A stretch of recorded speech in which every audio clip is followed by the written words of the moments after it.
কি ব্যাপার? বিদেশ থাকতে আমারে কইলো বাড়ির কাজ শেষ। কই বাড়ির কাজ ধরছে? বাড়ির তো কোনো কাজই ধরে নাই। আব্বা, আব্বা, উজ্জ্বল, কারই তো কোনো দেখা পাইতেছি না। ঘরে কি কোনো লোকজন নাই নাকি? আরে ভাইয়া, তুই কেমন আছো? আর কখন আইলি? কিছু তো জানাইলিও না। আর ভালো কেমন আছে এটা জানবি আনে পরে। আগে বল যে আব্বা কই? আয় ভাইয়া, ঘরে আয়। এই জায়গায় দাঁড়াই দাঁড়াই কথা কবি? কিরে উজ্জ্বল, কাল্লা কথা কাও, বাইরে আইসে কেটা? আরে বাপ, তুই এলি কখন?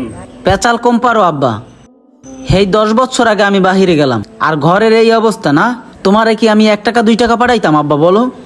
প্রতি মাসে আমি আমার হাত খরচ টাকা না রাখে আমি বাড়িতে পাঠাইতাম, যে আমি 10 বছর পর বাড়িতে যাব, তারপর সুন্দর একটা ঘর দেখবো, সেই ঘরে থাকবো আমরা সবাই মিলে।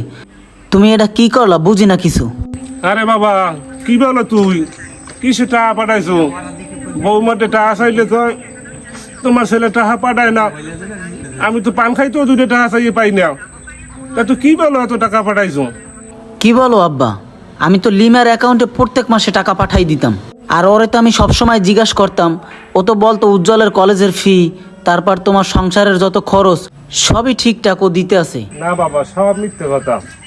তুই তো জানো না বাবা, তুই বাইরে যাওয়ার পর আমাদের সংসার কিরকম চলে। তুই তো একটু খবর হলো নাই। এই উজ্জ্বল মানুষের বাড়ি বদলা দিয়া পড়াশোনা করে আমাকে এই সংসার ও চালায়।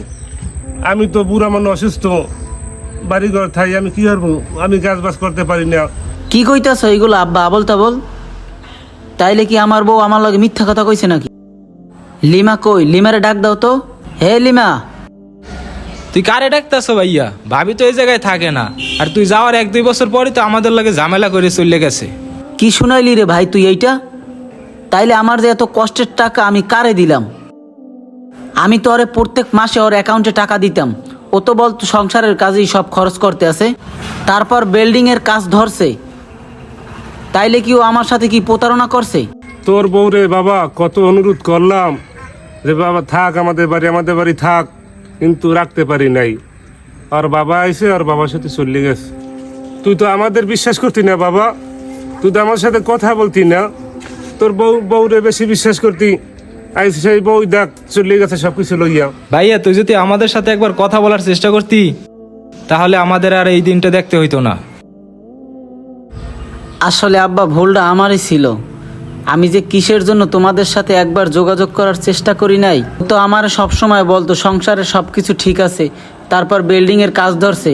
আমারও তো বিল্ডিং এর কাজ ধরছে, তা ভিডিও কল দিয়ে দেখাইছে ও। কেমনে অবিশ্বাস করবো? অবিশ্বাস করার মতো তো কিছু দেখি না আব্বা। যাই হোক আব্বা, আমি ওদের বাড়ি দিয়ে আইতে আসি, দেখলো এই কাজটা কিসের জন্য করছে। আমি গেলাম আব্বা। আরে মামা, কি অবস্থা? কেমন আছো? এই তো ভালো, তুই কেমন আছো? কই যাও মামা? এই আমার শ্বশুর বাড়ির দিকে যাবো। কেন মামা, তুমি কি জানো না তারা তো ও বাড়ি থাকে না? তোমার শ্বশুর বাড়ির লোকজন তো বাড়ি বিক্রি করে আরো আগেই চলে গেছে। লজ্জায় আমরা মুখ ধাইতে পারি না। আম্মের বউ যা হয়ে গেছে।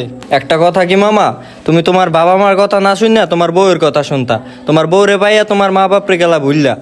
আর সেই তোমার বউ প্রবাসী গাম জড়ানো সেই কষ্টের টাকা নিয়ে আজকে তোমার বউ একটা ছেলে হাত ধরে চলে গেল। তোমার জন্য কষ্ট হয় মামা। হায় হায়, আমি এইটা কি করলাম? আমি আমার মা বাবার কথা চিন্তা না কইরা আমি আমার বউয়ের কথা বিশ্বাস করলাম। প্রবাসে থাইকা এত ঘাম জড়াইয়া রক্ত জড়াইয়া আমি ভেবেছিলাম আমার ঘর হবে, মা বাবা হাসবে, সবাই সুখে থাকবে। কিন্তু আজ ঘর নাই, বউ নাই, মা বাবার মুখে হাসিও নাই। তাই বলি প্রবাসীরা, নিজের কাছে কিছু টাকা সঞ্চয় করার চেষ্টা করো। যার কাছে তুমি ভরসা রাখো সেও কিন্তু তোমার ভরসা ভাঙতে পারে। তাই এই ভিডিওটি কেমন লাগলো আপনাদের কাছে অবশ্যই কমেন্ট করে বলে যাবেন। ধন্যবাদ।